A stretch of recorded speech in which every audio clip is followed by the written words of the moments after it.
Hi everyone, welcome to my channel. So before we start, make sure you have subscribed to my channel for more such honest, practical and exam oriented videos. And now let's move forward with the topic that we are going to discuss in this particular video. So इस video के अंदर हम ऐसे 4 reasons के बारे में बात करेंगे because of that students are not able to score examination. And now let's move forward with the reasons.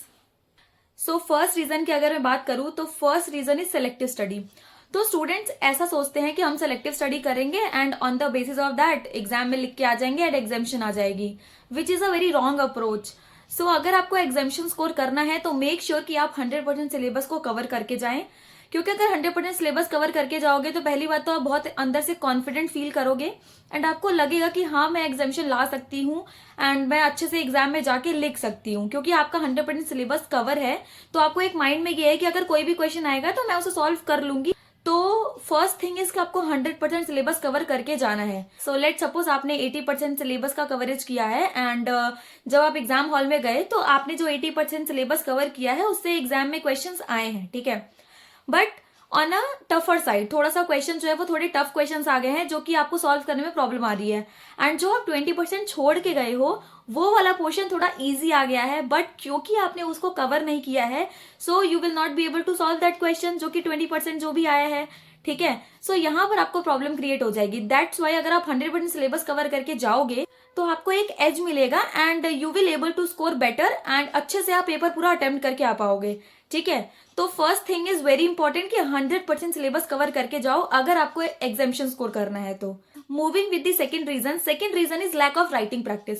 तो क्या होता है कि हम पढ़ने में इतना बिजी हो जाते हैं कि लेक्चर्स कंप्लीट कर लिया, देख लिया, सब कुछ कर लिया, उसके बाद राइटिंग प्रैक्टिस में हम कमी छोड़ देते हैं. और because of this lack of writing practice जब हम एग्जाम हॉल में जाते हैं तो वहां पर क्या होता है कि जब हम लिखने बैठते हैं तो हमारे हाथ नहीं चलते. क्यों? क्योंकि स्पीड नहीं है हमारी, क्योंकि हमने राइटिंग प्रैक्टिस नहीं किया है.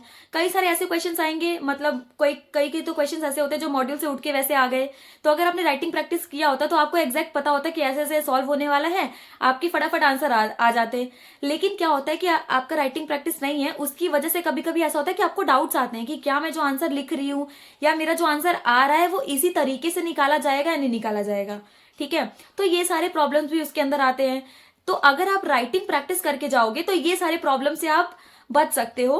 राइटिंग प्रैक्टिस करने से आपकी एक्यूरेसी मेंटेन हो जाएगी, आपकी स्पीड मेंटेन हो जाएगी एंड आप अच्छे से जाके प्रॉपर एक फुल पेपर जो है आप अटेम्प्ट कर पाओगे. अदरवाइज अगर आपने राइटिंग प्रैक्टिस ही नहीं किया है तो आपका ऐसा हो सकता है कि आपका पेपर छूट जाए या फिर कुछ भी ऐसा हो सकता है, क्योंकि आपको पता है कि अकाउंट्स हो गया, कॉस्टिंग हो गया, ये सारे पेपर लेंदी आते हैं, ठीक है. तो आप पूरा पेपर अटेम्प्ट ही नहीं कर पाओगे अगर आपने अच्छे से राइटिंग प्रैक्टिस नहीं किया उस चीज का. तो this is the second main reason जिसकी वजह से जो है आपका एग्जामिशन आप नहीं स्कोर कर पाते हो, ठीक है. एंड सेकेंड रीजन से रिलेटेड ही हमारा थर्ड रीजन है which is not giving mock test. कई बार ऐसा होता है कि हम सोचते हैं कि मॉक टेस्ट क्या ही देना है, सिलेबस का कवर कर ही लिया, एक बार रिवीजन हो ही गया है एंड अब बस सीधा जाके एग्जाम्स में लिख देंगे, कोई प्रॉब्लम वाली बात ही नहीं है. बट यहाँ पर आपको ये ध्यान में रखना है कि आपको टाइम निकाल करके, अगर आपका फर्स्ट रिवीजन हो गया उसके बाद आपको मॉक टेस्ट देना ही देना है, विच इज वेरी इंपॉर्टेंट. अगर आप 3 आवर्स का टाइम निकाल के मॉक टेस्ट लिख लेते हो तो आपको उसके अंदर पता चल जाता है कि आपकी कितनी सिली मिस्टेक्स हो रही हैं, आप 3 आवर्स में कितना अटेम्प्ट कर पा रहे हो, है ना, आपकी स्पीड कितनी है, आपकी एक्यूरेसी कितनी हो रही है. ये सारी चीजें आपको मॉक टेस्ट देने से पता चल जाती है. And to be very precise अगर मैं बोलूँ तो आपको पूरा पता चल जाता है कि आप कितने पानी में हो उस टाइम पे.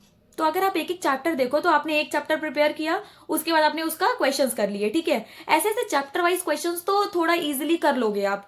लेकिन जब आप एक बार पूरा होल सिलेबस कंप्लीट कर लोगे उसके बाद फिर आपका एक रिवीजन होता है, देन आपको एक्चुअल रिजल्ट समझ में आता है जब आप मॉक टेस्ट लिखते हो कि आपको कितना एक्चुअली रिटेन है माइंड में एंड आप कितना अच्छे से जो है क्वेश्चन को लिख पा रहे हो एंड कितना अंडरस्टैंड कर पा रहे हो, ठीक है. एक पूरा ओवरऑल जब आपको पेपर मिलेगा 3 आवर्स के अंदर आपको वो करना रहेगा, तब आपको एक्चुअल रिजल्ट समझ में आएगा, एक्चुअल आपको ट्रू पिक्चर समझ में आएगी कि आप कहाँ लैंड कर रहे हो. तो उसके अकॉर्डिंग जो है आप अपना नेक्स्ट इंट्रोस्पेक्ट कर सकते हो मॉक टेस्ट देने के बाद कि आपको कैसे कैसे क्या क्या चीजें जो है आपको सुधारनी है, जो कि आप एग्जाम हॉल में जाके वो मिस्टेक ना करो. तो मॉक टेस्ट देने से आपको समझ में आ जाएगा कि आपको क्या मिस्टेक्स एग्जाम्स में जाकर नहीं करनी है. तो mock test is very important. अगर आप नहीं 2-3 मॉक टेस्ट दे सकते हो, एटलीस्ट एक तो देना ही देना है, विच इज वेरी मस्ट. आपको एक मॉक टेस्ट तो देना ही देना है, ठीक है. एक मॉक टेस्ट लिख के अच्छे से जरूर ही जाना है आपको. वेरी वेरी वेरी इंपॉर्टेंट है ये. आपका एग्जाम में जाके आपका टाइम भी बचेगा क्योंकि आपको पहले से पता है कि आप 3 घंटे में इतना पेपर कर पा रहे हो। आपकी राइटिंग स्पीड भी मेंटेन हो जाएगी क्योंकि आप राइटिंग प्रैक्टिस भी कर रहे हो, आपने मॉक टेस्ट भी दे दिया है, तो आपका राइटिंग प्रैक्टिस भी अच्छे से हो जाएगा। ठीक है, तो एग्जाम में स्पीड भी बनी रहेगी और आप अच्छे से जो है एग्जाम में पूरा ओवरऑल पेपर करके आ पाओगे। And the fourth reason is not marking questions जो कि आपको एग्जाम से पहले करने हैं। ठीक है, आपको ऐसे क्वेश्चंस मार्क करने हैं जो कि आपको एग्जाम से 1.5 दिन पहले देखना है। एंड जो आपका अगर आपके एग्जाम्स में 10 डेज रह गए हैं, तो अगर आप 2-3 दिन किसी एक सब्जेक्ट को दे रहे हो, तो उन डेज में आपको कौन कौन से क्वेश्चंस रिटर्न प्रैक्टिस करके देखने हैं एंड कौन कौन से क्वेश्चंस आपको ऑडिट अप्रोच से करना है। ऑडिट अप्रोच मीन्स कि आपको बस देख देख के चले जाना है उन क्वेश्चंस को, एंड कौन से ऐसे क्वेश्चंस है जो कि अगर आप ना भी देखो तो चल जाएगा। तो ये बहुत आपको हेल्पफुल रहता है, क्योंकि ऐसा होता है कि एग्जाम जब और पास आने लग जाते हैं तो इसमें ऐसा होता है कि हमें समझ में नहीं आता कि कहाँ से स्टार्ट करें, कहाँ से एंड करें, ये सारी चीजें थोड़ी माइंड में ऐसा समझ में नहीं आता है। तो अगर आपका ऐसा अप्रोच रहेगा कि आपने क्वेश्चंस मार्क किए हुए हैं, तो इससे आपको ये समझ में आएगा कि ये चैप्टर है, इसका मैंने कॉन्सेप्ट रिवाइज किया एंड उसके बाद मुझे ये क्वेश्चंस रिटर्न करके देखने हैं, ये क्वेश्चन है जो मुझे ऑडिट अप्रोच से करना है, एंड अगर मैंने इतना कर लिया तो I am good with this chapter और मेरा ये चैप्टर कंप्लीट हो चुका है।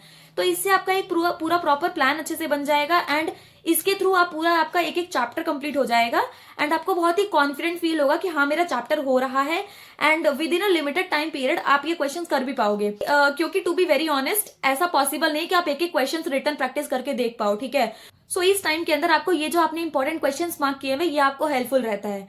कई की तो कोचिंग में भी मार्क करा देते हैं कि this is a very important questions कि आपको एग्जाम से पहले करके जाना है या जो भी चीजें हैं।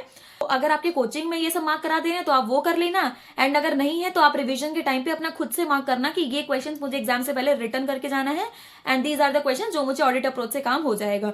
तो दिस इज वेरी इंपॉर्टेंट कि आप पहले से क्वेश्चंस अपना मार्क करके रखो कौन से आपके क्वेश्चंस एग्जाम से पहले करना है, क्योंकि एग्जाम से पहले वेरी लिमिटेड टाइम है आपके पास में एंड उसके अंदर आपको पूरा होल सिलेबस देख के जाना है, सब कुछ करके जाना है। तो इट इज वेरी इंपॉर्टेंट कि आप जो है क्वेश्चंस मार्क करके रखो। सो या these are all the 4 reasons जो कि आप अवॉइड कर सकते हो अपने सीए एग्जाम्स के अंदर and you will definitely score examination अगर आप अच्छे से सिलेबस पूरा कवर करके जाते हो, राइटिंग प्रैक्टिस अच्छे से करके जाते हो, मॉक टेस्ट दे करके जाते हो, अपनी स्पीड मेंटेन करते हो अच्छी तरीके से एंड अच्छे से पेपर पूरा अच्छे से करके आते हो, you will definitely score examination in your subject जिसमें भी आपको चाहिए। So yeah this is all about today's video. Hope you like the video and अगर आपको वीडियो अच्छी लगी हो so don't forget to like, subscribe and comment to my channel. Thank you so much for watching.